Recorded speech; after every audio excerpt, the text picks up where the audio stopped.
Maleficent. What does she want here? I really felt quite distressed at not receiving an invitation. You weren't wanted. Not what?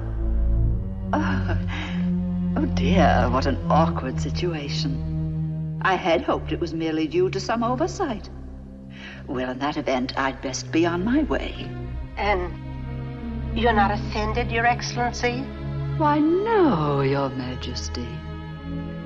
And to show I bear no ill will, I, too, shall bestow a gift on the child.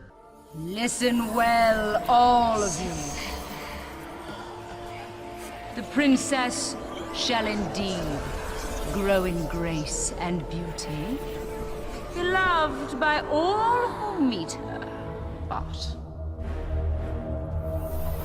before the sun sets on her 16th birthday, she will prick her finger on the spindle of a spinning wheel and fall into a sleep like death! Oh yeah, Sleeping Beauty was one of Disney's first hit animations in 1959, and you may have heard that in 2014, a reimagining of this classic fairy tale was released, starring the incomparable Angelina Jolie as Maleficent. In this new movie, we actually see that the villain, Maleficent, is actually just misunderstood. Princess Aurora's father, Stefan, was in love with her, but betrayed her trust out of greed and ambition, stealing Maleficent's wings in order to be named as successor to the throne. Understandably, this made Maleficent bitter and led her to seek revenge by placing a curse on Princess Aurora shortly after her birth. Luckily, Maleficent gets to know Aurora throughout her childhood. Go away. I don't like children.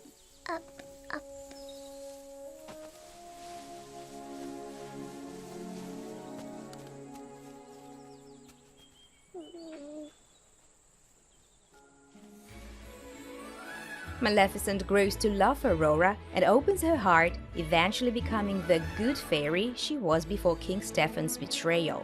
And before we get started, I want to give you a pro tip. Don't just watch this lesson, experience it on the Real Life English app. Let me give you 4 big reasons. First, vocabulary flashcards and writing exercises that use intelligent technology, so you remember the expressions in blue like incomparable, greed, and successor forever. No more forgetting after just hours or minutes. Second, interactive transcript. Tap any word you don't know and boom, instant definition. No more pausing to look stuff up. Third, ad-free experience. And finally, practice your speaking and discover other cultures in the global speak.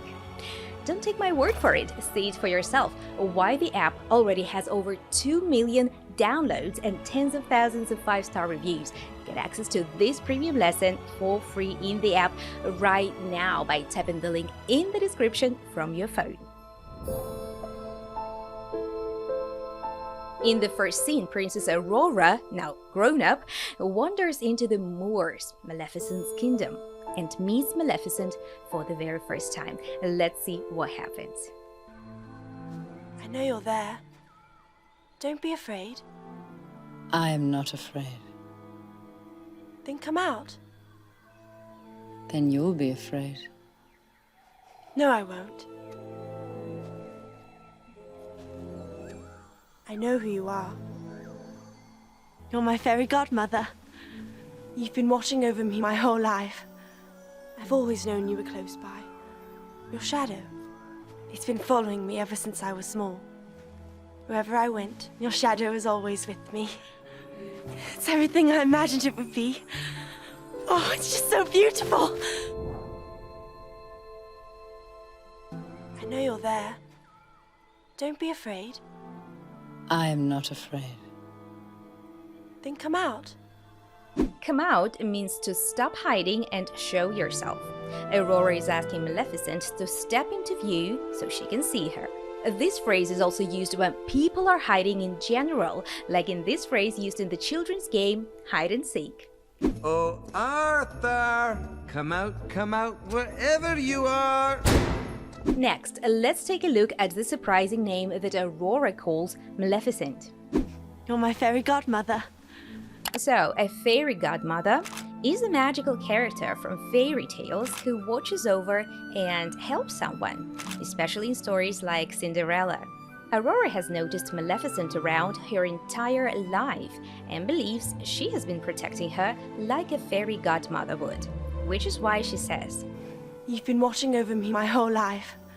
So, did you understand the meaning of this phrasal verb now? To watch over someone means to protect and take care of them. It might also be used to mean to keep someone out of trouble, like in this example from The Little Mermaid. My Ariel needs constant supervision. Constant. Someone to watch over her. All the time, day and night. And you're just the crap to do it. I've always known you were close by. Close by means not far away. It's a way of saying someone or something is in the area, even if you can't see them. Make sure you pronounce it with the S sound, close, not close, which would be a verb, like to close the door. Your shadow. It's been following me ever since I was small. A shadow is the dark shape that appears when something blocks light. I notice learners often confuse shadow with shade. Shadow is the dark outline of a specific object created when light hits it, while shade is a cool, dark area where you can rest. Let me give you a fun slang. Sunglasses can also be called shades. What do you think of mine? It's everything I imagined it would be. Alright, this expression means something is exactly as wonderful as you thought it would be. It meets or even exceeds your expectations. Aurora is saying the Moors are as magical and beautiful as she dreamed they would be. You may also use the verb dream instead of imagine in this phrase.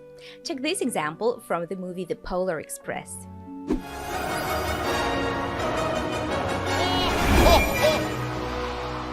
everything I dreamed it would be. Could all this be nothing but a dream? Remember the real-life English vocabulary flashcards I mentioned earlier? Let me quickly show you how they work before we watch the next enchanting scene. When you open up the flashcards from Sleeping Beauty, you might be shown a definition like to protect and take care of someone from a distance. Now, you would think about what word you've learned that fits with that definition. You take your guess, then press Show Answer. Then you'll see 3 buttons. Based on how well you remembered it, you select the corresponding button. By answering this, the app will show you this flashcard more or less often. Through just 5-10 minutes of daily practice like this, you activate the vocabulary, shifting it from your short-term memory to your long-term memory, and over time, it will lead you to retain tons more of what you learn. Try the flashcards for Sleeping Beauty for free right now. Just tap the link in the description from your phone. Your future English-speaking self is gonna thank you. So, continuing with this captivating story, Maleficent has a change of heart and tries to revoke the curse. However, it's so powerful that even she is unable to prevent it. I revoke my curse! Let it be no more!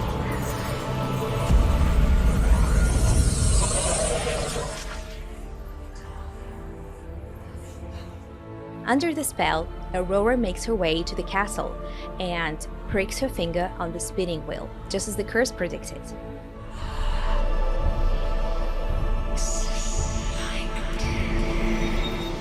She falls into a deep, death-like sleep that can only be broken by true love's kiss.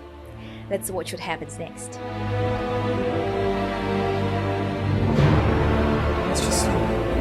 She's trapped in an enchantment. Isn't she beautiful? Most beautiful girl I've ever seen. Do you want to kiss her? Very much.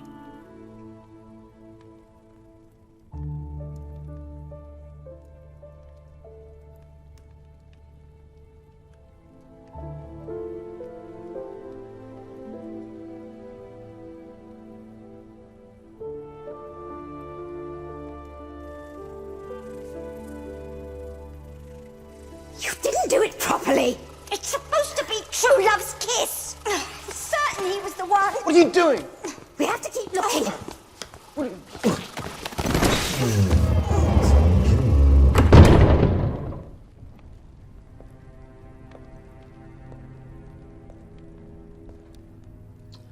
I will not ask your forgiveness, because what I have done to you is unforgivable. I was so lost in hatred and revenge. You stole what was left of my heart, and now I've lost you forever. I swear no harm will come to you as long as I live.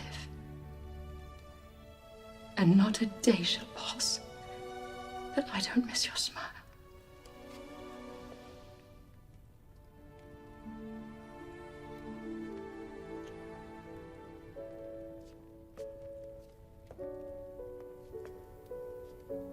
Hello, Godmother.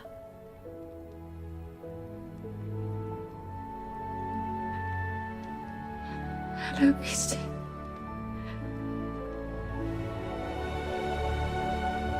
No true love.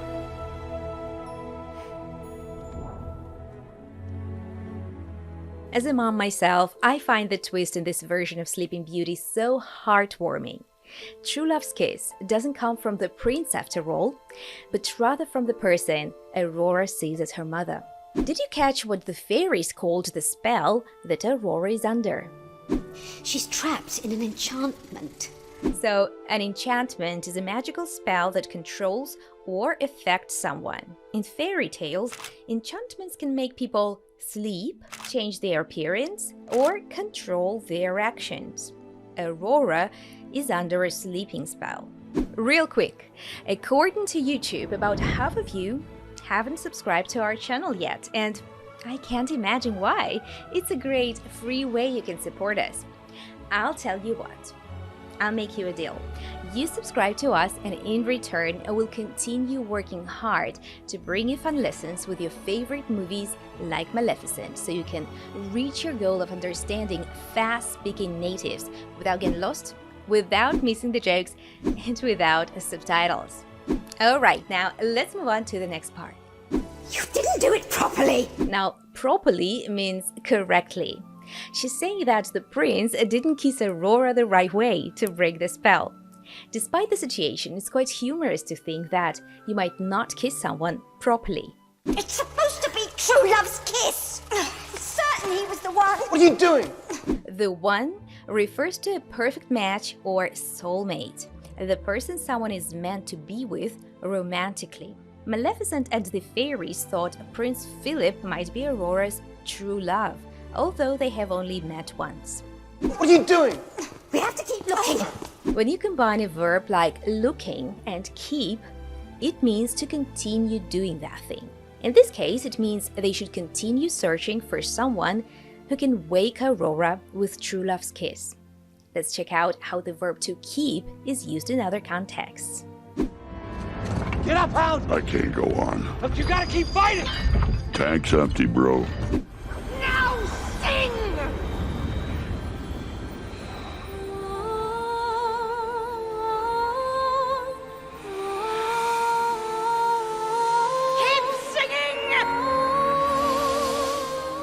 I bet you would like to feel more confident and natural when you speak English, right? Well, I have a great trick for you to do this. It's called connect-to-speech. That's how natives cut, reduce, and connect words together in fluent speech. Let's practice some connect-to-speech together. What are you doing? We have to keep looking. What are you doing is a very common question in casual speech, and all three words are pronounced as one chunk, a what are ya? So, what happens here? What are you doing? We have to keep looking. When the T sound stands between vowels, it turns into a flap T or a soft D sound. So instead of what are, we hear whata. Next, we shorten U to ya and link all words together. What are ya? What are you doing? Now, have to is commonly reduced to just have to, with the word to reducing its vowel to just a schwa sound. We have to keep looking. Now listen again and try to repeat. What are you doing? We have to keep looking. What are you doing? We have to keep trying.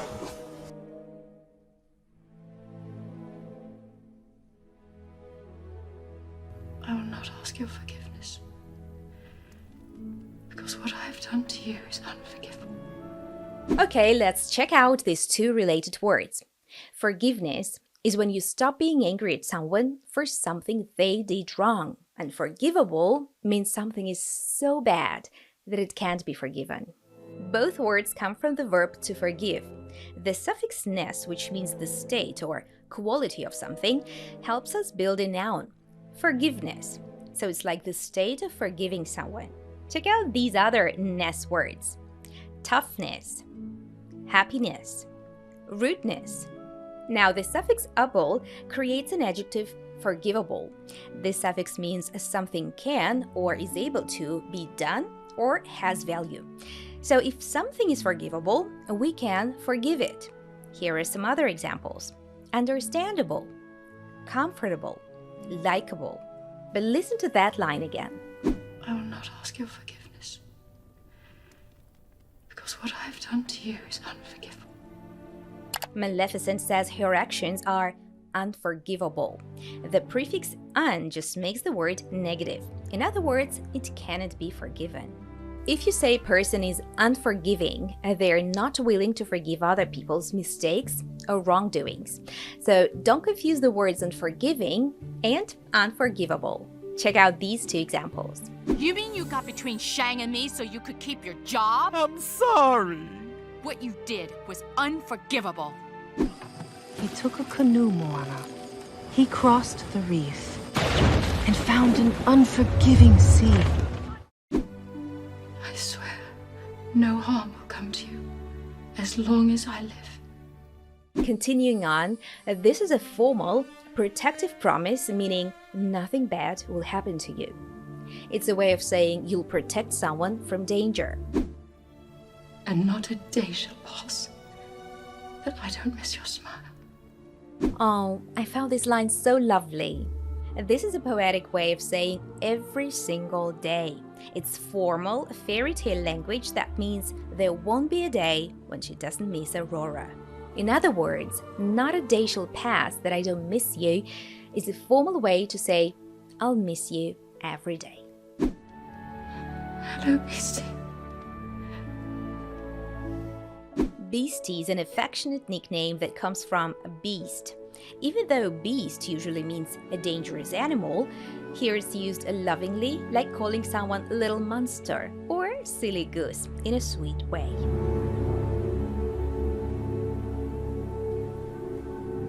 I know you're there. Don't be afraid. I am not afraid. Then come out. What does come out mean in this context? To leave a building, to stop hiding and show yourself, to announce something publicly.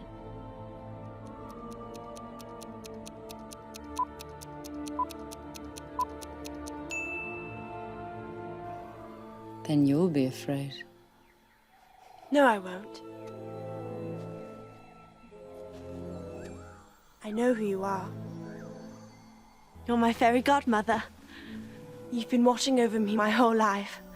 When someone is watching over you, they are protecting and taking care of you, spying on your activities, or standing directly above you.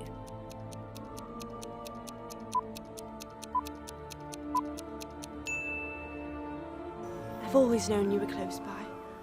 Your shadow. What's the difference between shadow and shade? They mean exactly the same thing. Shadow is a dark outline, shade is a cool area. Shade is a dark outline, shadow is a cool area.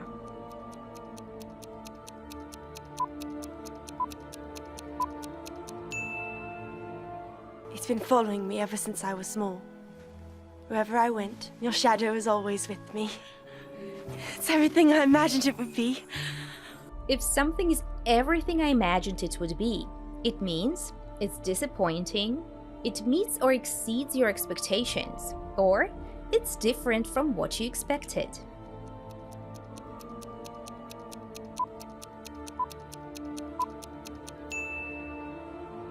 Oh, it's just so beautiful. Why is she sleeping?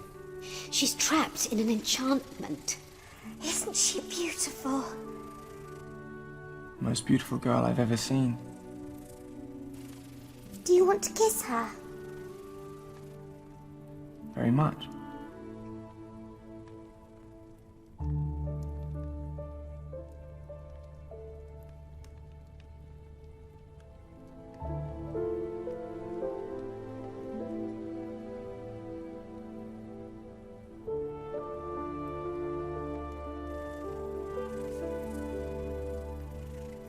You didn't do it properly.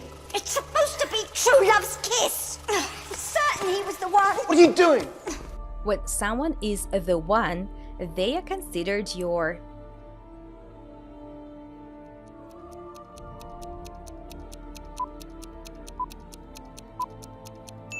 perfect match or soulmate. We have to keep looking.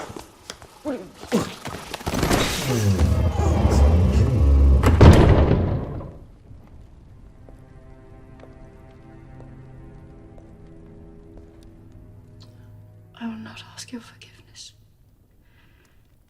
because what I have done to you is unforgivable. I was so lost in hatred and revenge. You stole what was left of my heart, and now I've lost you forever. I swear no harm will come to you as long as I live. And not a day shall pass that I don't miss your smile.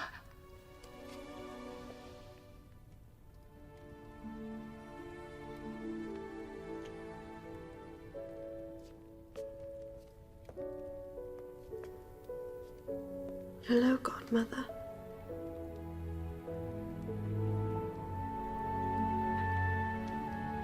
Hello, Beastie.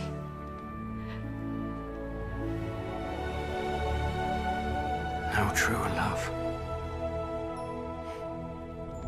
If you've never seen this movie, then I recommend that you check it out to see the exciting ending and a fantastic sequel. And that's it for today, guys. Remember to practice new words and expressions you learned in this lesson with the flashcards on our Real Life English app. You'll find a special link right in the description below. Just use your smartphone to get started. It's the easiest way to make these words stick with you forever. Please. You were saying? It's just... Your Majesty, people are struggling, and it may not be much, but when I was young, my parents and I we'd pick apples. We'd take them and make pies, then go out into the village. Pies are luxuries. They don't need luxuries.